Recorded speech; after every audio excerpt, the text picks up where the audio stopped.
ಸಚಿವ ಸ್ಥಾನ ಸಿಗದಿದ್ದಕ್ಕೆ ಸಿಟ್ಟು, ಭುಗಿಲೆದ್ದ ಅಸಮಾಧಾನದ ಕಿಚ್ಚು. ಸಚಿವ ಸ್ಥಾನ ಸಿಗಲಿಲ್ಲ ಅನ್ನೋ ಕಾರಣಕ್ಕೋಸ್ಕರ ಹಲವು ಶಾಸಕರು ಮುನಿಸಿಕೊಂಡಿದ್ದಾರೆ. ಶಾಸಕರ ಬಂಡಾಯವನ್ನ ತಣಿಸೋಕೆ ವರಿಷ್ಠರು ಇದೀಗ ಮುಂದಾಗಿದ್ದಾರೆ. ಸಿಎಂ ಆಯಿತು, ಅಧ್ಯಕ್ಷರಾಯಿತು, ಇದೀಗ ಹೈಕಮಾಂಡ್ ಎಂಟ್ರಿಯನ್ನ ಕೊಡ್ತಾ ಇದೆ. ಇನ್ನೇನು ಕೆಲವೇ ಕ್ಷಣಗಳಲ್ಲಿ ಬೆಂಗಳೂರಿಗೆ ರಾಜ್ಯ ಕಾಂಗ್ರೆಸ್ ಉಸ್ತುವಾರಿಗಳಾಗಿರುವ ರಣದೀಪ್ ಸಿಂಗ್ ಸುರ್ಜೇವಾಲಾ ಅವರು ಬರ್ತಾರೆ. ಅಸಮಾಧಾನಿತರನ್ನ ಭೇಟಿ ಮಾಡಲಿದ್ದಾರೆ ಸುರ್ಜೇವಾಲಾ ಅವರು. ರಾಜ್ಯ ಕಾಂಗ್ರೆಸ್ನಲ್ಲಿ ಸಚಿವ ಸಂಪುಟ ವಿಸ್ತರಣೆಯಾಗುವವರೆಗೂ ಲಾಬಿ ಪೈಪೋಟಿ ಜೋರಾಗಿತ್ತು. ಇದೀಗ ಸಂಪುಟ ವಿಸ್ತರಣೆಯಾದ ಬಳಿಕ ಅಸಮಾಧಾನ ಹೊಗೆ ಆಡ್ತಾ ಇದೆ. ಶಾಸಕರೆಲ್ಲ ಮುನಿಸಿಕೊಂಡಿದ್ದಾರೆ. ಬಾಗೇಪಲ್ಲಿ ಶಾಸಕ ಸುಬ್ಬಾರೆಡ್ಡಿಯವರಿಗೆ ಸಚಿವ ಸ್ಥಾನ ಸಿಗಲಿಲ್ಲ ಅಂತ ಬೆಂಬಲಿಗರು ತಾಲೂಕು ಬಂದ್ ಮಾಡಿ ಆಕ್ರೋಶ ಹೊರಹಾಕಿದ್ದಾರೆ. ಹೀಗಾಗಿ ಖುದ್ದು ಸಿಎಂ ಅಖಾಡಕ್ಕಿಳಿದಿದ್ದು ಅಸಮಾಧಾನಿತ ಶಾಸಕರಿಗೆ ಕರೆ ಮಾಡುತ್ತಿದ್ದಾರೆ. ಸಚಿವ ಸ್ಥಾನ ಸಿಗದ್ದಕ್ಕೆ ಸಿಟ್ಟು, ರೊಚ್ಚಿಗೆದ್ದ ಸುಬ್ಬಾರೆಡ್ಡಿ ಬೆಂಬಲಿಗರು.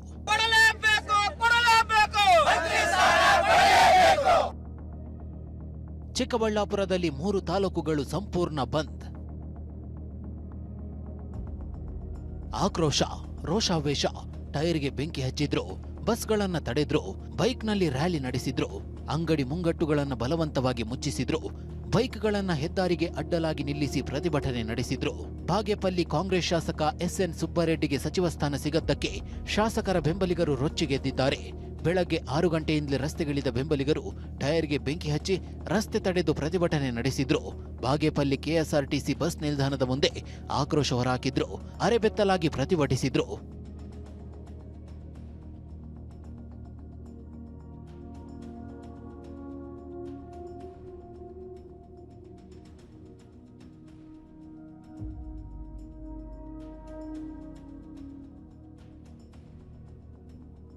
ಕಾಂಗ್ರೆಸ್ ಹೈಕಮಾಂಡ್ ಸಿಹಿ ನೀಡೋ ಬದಲು ಖಾರ ಕೊಟ್ಟಿದೆ.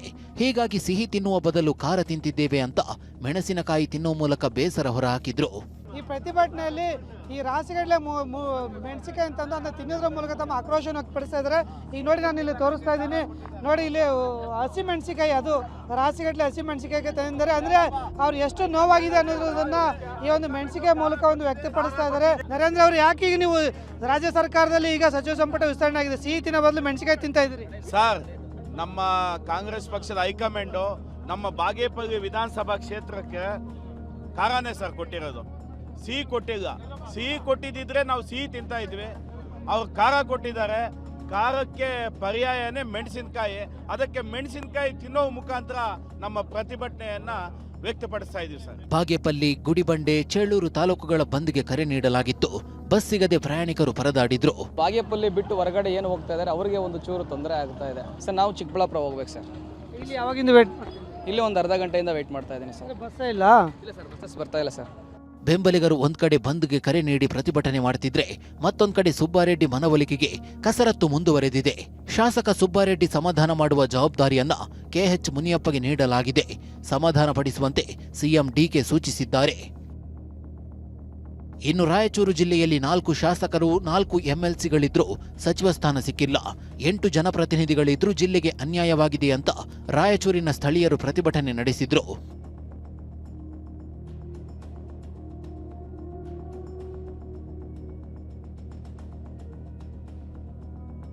ಶಾಸಕ ರಾಘವೇಂದ್ರ ಹಿಟ್ನಾಳ್ಗೆ ಸಚಿವ ಸ್ಥಾನ ಕೈತಪ್ಪಿದ್ದಕ್ಕೆ ಕೊಪ್ಪಳದಲ್ಲಿ ರಾಜೀನಾಮೆ ಪರ್ವ ಮುಂದುವರಿದಿದೆ. ಕೊಪ್ಪಳ ಜಿಲ್ಲಾ ಮಹಿಳಾ ಕಾಂಗ್ರೆಸ್ ಅಧ್ಯಕ್ಷೆ ಹಿಟ್ನಾಳ್ ಬೆಂಬಲಿತ ಜ್ಯೋತಿ ಗೊಂಡಬಾಳ್ ರಾಜೀನಾಮೆ ನೀಡಿದ್ದಾರೆ. ಇನ್ನು ಶರತ್ ಬಚ್ಚೇಗೌಡ ಕೂಡ ಸಚಿವ ಸ್ಥಾನದ ಪ್ರಬಲ ಆಕಾಂಕ್ಷಿಯಾಗಿದ್ರು. ಸಚಿವ ಸ್ಥಾನ ಸಿಗದ್ದಕ್ಕೆ ಶರತ್ ಕೂಡ ಬೇಸರಗೊಂಡಿದ್ದಾರೆ. ಅಸಮಾಧಾನ ಇಲ್ಲ, ಬೇಸರ ಮನುಷ್ಯ ನಾನು ಇದ್ದೇ ಇರುತ್ತೆ.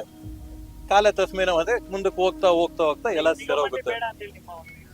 ನಿಗಮ ಮಂಡಳಿ ಬೇಡ ಅಂತಾನು ಹೇಳ್ತಾ ಇಲ್ಲ, ಬೇಕು ಅಂತಾನು ಹೇಳ್ತಾ ಇಲ್ಲ. ಅಧಿಕಾರ ಹಂಚಿಕೆ ಆಗ್ಬೇಕು, ಎಲ್ಲರಿಗೂ ಕೂಡ ಅಧಿಕಾರದ ಅವಕಾಶ ಸಿಗಬೇಕು. ಸಚಿವ ಸ್ಥಾನ ಸಿಕ್ಕಿಲ್ಲ ಎಂದು ನನಗೆ ಅಸಮಾಧಾನ ಇಲ್ಲ.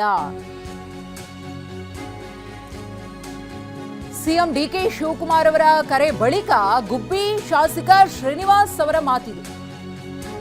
ಕೆಎಸ್ಆರ್ಟಿಸಿ ಅಧ್ಯಕ್ಷ ಸ್ಥಾನಕ್ಕೆ ರಾಜೀನಾಮೆ ಕೊಡಲು ಹೊರಟಿದ್ದೆ. ಸಿಎಂ ನಿಗಮ ಮಂಡಳಿಗಳನ್ನ ತಗೋತೀನಿ ಎಂದು ಹೇಳಿದ್ದಾರೆ. ಹಾಗಾಗಿ ನಾನು ರಾಜೀನಾಮೆ ಕೊಡುವ ಅವಶ್ಯಕತೆ ಇಲ್ಲ, ನನಗೆ ಯಾವ ಅಸಮಾಧಾನವೂ ಇಲ್ಲ ಎಂದಿದ್ದಾರೆ ಗುಬ್ಬಿ ಶಾಸಕ. ಮಹಿಳೆಯರಿಗೆ ಸ್ಥಾನ ಕೊಡದೆ ನಮ್ಮವರು ತಪ್ಪು ಮಾಡಿದ್ದಾರೆ. ಸಿಎಂ ಬಳಿ ಇರುವ ಇನ್ನೊಂದು ಖಾತೆ ಮಹಿಳೆಯರಿಗೆ ಕೊಡ್ಲಿ ಅಂತಾನು ಗುಬ್ಬಿ ಶಾಸಕ SR ಶ್ರೀನಿವಾಸ್ ಅವರು ಮಾತನಾಡಿದ್ದಾರೆ. ನಿನ್ನೆಯಷ್ಟೇ ಅವರು ಅಸಮಾಧಾನವನ್ನ ವ್ಯಕ್ತಪಡಿಸಿದ್ರು ಸಚಿವ ಸ್ಥಾನ ಸಿಗದಿದ್ದಕ್ಕೆ. ಮುಖ್ಯಮಂತ್ರಿಗಳೇ ಬದಲಾವಣೆ ಮಾಡಬೇಕು, ಕಾರ್ಯಕರ್ತರಿಂದ ಹಿಡಿದು ಎಲ್ಲರೂ ಬದಲಾವಣೆ ಮಾಡಬೇಕು ಅಂತ ಇದು ಒಳ್ಳೆ ಬೆಳವಣಿಗೆ. ಯಾರಾಗಿಲೂ ಅವ್ರಿಗೆ ತಿರ್ಗಿ ಪಕ್ಷದಲ್ಲಿ ಅವಕಾಶ ಕೊಡ್ತಕ್ಕಂಥದ್ದು ಆಗಬೇಕು. ಅದ್ರ ಜೊತೆಲಿ ಈ ಸದಸ್ಯಗಳು ಮೆಂಬರ್ಗಳ್ನು ಮಾಡ್ತಕ್ಕಂಥದ್ದನ್ನ ಮಾಡಬೇಕು, ಕಾರ್ಯಕರ್ತರನ್ನ ಮೆಂಬರ್ಗಳು ಮಾಡ್ತಕ್ಕಂಥದ್ದನ್ನು ಕೂಡ ಮಾಡಬೇಕು. 3 ವರ್ಷ ಮುಗಿದೋಗೈತೆ. ಇಲ್ಲ, ನಾನು ಕೊಡೋಕ್ಕೆ ರೆಡಿ ಇದ್ದೆ, ಅವರೇ ತಗೊಂತೀವಿ ಇನ್ಮೇಲೆ ಅವ್ರಿಗೆ ಒಂದ್ಸರಿ ವಿಡ್ರಾ ಮಾಡ್ಕೊಂಡ್ರೆ ಮುಗ್ದೋಯ್ತಲ್ಲ. ಅದು CM ಸುಪೀರಿಯರ್ ಪವರ್, ಅದು CM ಸುಪೀರಿಯರ್ ಪವರ್, ಅದು ಒಂದು ಲೈನಲ್ಲಿ ವಿಡ್ರಾ ಮಾಡ್ಕೊಬೋದು. ಅವರು ಎಲ್ಲ ನಿಗಮ ಮಂಡಳಿಗಳನ್ನ ಒಂದೇ ಒಂದು ಲೈನಲ್ಲಿ ವಿಡ್ರಾ ಮಾಡ್ಬೋದು, ಪವರ್. ಇನ್ನು ಕುಮಾರಸ್ವಾಮಿ ಅವರ ಪರ ಬ್ಯಾಟ್ ಬೀಸಿದ್ದಾರೆ SR ಶ್ರೀನಿವಾಸ್ ಅವರು. ಪಾಪ, ನಾನು ಕುಮಾರಸ್ವಾಮಿ ಅವರನ್ನ ಈಗ ನೆನಪಿಸ್ಕೊಳ್ಬೇಕು. ನನಗೆ ಸ್ಥಾನ ಸಿಗೋದೇ ಇಲ್ಲ ಅಂತ ನಾನು ಮನೇಲಿ ಕೂತಿದ್ದೆ ಅವತ್ತು. ಆಗ ಅವರೇ ಫೋನ್ ಮಾಡಿ ನನ್ನನ್ನ ಸಚಿವರನ್ನಾಗಿ ಮಾಡಿದ್ರು. ಅದನ್ನ ನಾನು ಯಾವತ್ತೂ ಕೂಡ ಮರೆಯಲ್ಲ ಎಂದಿದ್ದಾರೆ ಗುಬ್ಬಿ ಶ್ರೀನಿವಾಸ್. ಕುಮಾರಸ್ವಾಮಿನ ಯಾವತ್ತೂ ಮರೆಯಂಗಿಲ್ಲ. ನನಗೆ ದೇವೇಗೌಡರು ತಕ್ಕೋದೆ, ದೇವೇಗೌಡರು ತಕ್ಕೋಗುತ್ತೆ. ಇವಾಗ ಇಳಿದು ಬರ್ತಿದ್ದೆ, ದೇವೇಗೌಡರು ಆಗಲ್ಲಪ್ಪ, ಕುಂಚಿಟಿಗರು ಕೊಡಬೇಕು, ಸತ್ಯನಾರಾಯಣ ಕೊಡ್ತೀನಿ ಅಂತ ಅಂದರು. ಆಯಿತು ಮಾಡಿ ಅಪ್ಪಾಜಿ ಅವ್ರನ್ನೇ ಅಂತ ನಾನು ಕೆಳಗೆ ಇಳಿದು ಬರ್ತಿದ್ದೆ. ಕೆಳಗೆ ಇಲ್ಲ, ನಾನು ಕೆಳಗೆ ಇಳಿದು ಬಂದೆ. ಒಂದು ವಾರ ಮೊದಲೇ, ಮಿನಿಸ್ಟರ್ ಆಗೋದಕ್ಕಿಂತ ಮೊದಲೇ ಒಂದು ವಾರ ಮೊದಲೇ ಸತ್ಯನಾರಾಯಣ ಸಿಕ್ಕಿರು. ಸತ್ಯನಾರಾಯಣಿಗೆ ಕಂಗ್ರಾಟ್ಸ್ ಹೇಳಿ ಬಂದೆ. ನಿಂದು ಆಯ್ತು ಗುರು, ನಿಂದು ಆಗುತ್ತೆ, ಗೌಡ್ರು ಹೇಳೇವ್ರಿ ಅಂತ. ನಾನು ಹಿಂದೆ ಕುಮಾರಸ್ವಾಮಿ ಅವ್ರನ್ನ ನಾನು ಮರೆಯಂಗೆ ಇಲ್ಲ, ಕರೆದ್ಬಿಟ್ಟು ಮಾಡಿದ್ರು. ನಾನು ಅವತ್ತು ಸೆಟ್ಲ್ ಆಡೋಕೆ ಹೋಗಿದ್ದೆ. ನನ್ನ ಮೊಬೈಲ್ಗೆ ಅವ್ರು PA ಇಂದ ಒಂದು 20-30 ಕಾಲ್ ಮಾಡಿದರು. ನಾನು ಸೆಟ್ಲ್ ಆಡೋಕೆ ಹೋದ ಮೊಬೈಲ್ ಎತ್ತಲ್ಲ. ಆಮೇಲೆ ಬಂದು ಮೊಬೈಲ್ ನೋಡ್ಕೊತೀನಿ, PA ಸತೀಶ ಮಿಸ್ ಕಾಲ್ ಇತ್ತು. ಯಾಕೆ ಒಂದು ಸತೀಶ್ ಕೊಡದೆ 10 ಗಂಟೆ ಒಳಗೆ ಕುಮಾರಸ್ವಾಮಿ ಅವ್ರ ಮನೆ ತಕ್ಕ ಬರ್ಬೇಕಂತ ಅಂದರು. ಎಲ್ಲೆಲ್ಲ ಬರೋಕ್ಕಾಗುತ್ತೆ, ಈಗಾಗಲೇ 9:30 ನಾನು ಬರೋಕ್ಕಾಗಲ್ಲ ಅಷ್ಟೊತ್ತಿಗೆ ಅಂದೆ. ಆಯಿತು, 11 ಗಂಟೆಗೆ ಕೃಷ್ಣಾಗೆ ಬನ್ನಿ ಅಂದರು. ನಾನು 11 ಗಂಟೆ 11:15 ಬರ್ತೀನಿ ಅಂದರು. 11:15 ಹೋದೆ. ಕೃಷ್ಣಾದಾಗ ಕೂತಿದ್ದೆ ನಾನು ಒಬ್ಬನೇನ. ಅಲ್ಲಿಂದ ಫೋನ್ ಹಾಕಿರು, ಎಲ್ಲಿದೆಯಾ ಅಂದರು. ಕೃಷ್ಣಾದಲ್ಲಿದ್ದೀನಿ. ಬೇಡ, ವೆಸ್ಟ್ ಎಂಡಿಗೆ ಬಾ ಅಂದರು. ವೆಸ್ಟ್ ಎಂಡ್ ಹೋದೆ. 1:15 ಗಂಟೆಯಲ್ಲಿ ನನಗೆ ನೀನು ಆಗ್ತೀವ ಸಣ್ಣ ಅಂತಂದರು. ಅಲ್ಲಿವರೆಗೂ ನನಗೇನು ಹೇಳಿಲ್ಲ. ನಾನೇನು ಹೇಳಿದ್ದೆ ಅವ್ರಿಗೆ ಫೋನ್ ಮಾಡಿದಾಗ ಸತೀಶ್ಗೆ, ಇಲ್ಲಪ್ಪ ನನ್ನೇನು. ವಿಧಾನಸಭೆಯಲ್ಲಿ ವಿಪಕ್ಷ ಸಾಲಿನಲ್ಲಿ ಆಸನಕ್ಕೆ ಜಯಚಂದ್ರ ಅವರು ಬೇಡಿಕೆಯನ್ನ ಇಟ್ಟಿದ್ದಾರೆ. ಆಡಳಿತ ಪಕ್ಷದ ಸದಸ್ಯರ ಸಾಲಿನಲ್ಲಿ ಕುಳಿತುಕೊಳ್ಳೋಕೆ ಇಷ್ಟ ಇಲ್ಲ. ಹೀಗಾಗಿ ವಿಪಕ್ಷ ಸಾಲಿನಲ್ಲಿ ಪ್ರತ್ಯೇಕ ಆಸನದ ವ್ಯವಸ್ಥೆಯನ್ನ ಕಲ್ಪಿಸಿ ಅಂತ ಹೇಳಿ ಪತ್ರದ ಮೂಲಕ ಮನವಿಯನ್ನ ಮಾಡಿಕೊಂಡಿದ್ದಾರೆ. ವಿಧಾನಸಭೆ ಸ್ಪೀಕರ್ಗೆ ಪತ್ರವನ್ನ ಬರೆಯಲು ಮುಂದಾಗಿರುವಂತಹ ಜಯಚಂದ್ರ, ಆಡಳಿತ ಪಕ್ಷದ ಸದಸ್ಯರ ಸಾಲಿನಲ್ಲಿ ನಾನು ಕೂತ್ಕೊಳ್ಳೋಕೆ ಇಷ್ಟ ಇಲ್ಲ, ವಿರೋಧ ಪಕ್ಷದ ಸಾಲಿನಲ್ಲೇ ಪ್ರತ್ಯೇಕ ಆಸನದ ವ್ಯವಸ್ಥೆಯನ್ನ ಕಲ್ಪಿಸಬೇಕು. ವಿಧಾನಸಭೆ ಸ್ಪೀಕರ್ಗೆ ಪತ್ರವನ್ನ ಸಿದ್ಧಪಡಿಸಿಕೊಂಡಿದ್ದಾರೆ TB ಜಯಚಂದ್ರ ಅವರು. ಅಲ್ಲಿಂದಲೇ ಸರ್ಕಾರದ ಕಾರ್ಯವೈಖರಿಯನ್ನ ಗಮನಿಸಿ ಸಲಹೆ ಮಾರ್ಗದರ್ಶನ ನೀಡ್ತೀನಿ ಎಂದಿದ್ದಾರೆ. ಸಚಿವ ಸ್ಥಾನದ ಆಕಾಂಕ್ಷಿಯಾಗಿದ್ರು, ಈಗ ಸಿಕ್ಕಿಲ್ಲ, ಆ ಬೇಸರವನ್ನ ಈ ರೀತಿ ಹೊರಹಾಕ್ತಿದ್ದಾರಾ ಅನ್ನೋ ಕುತೂಹಲ.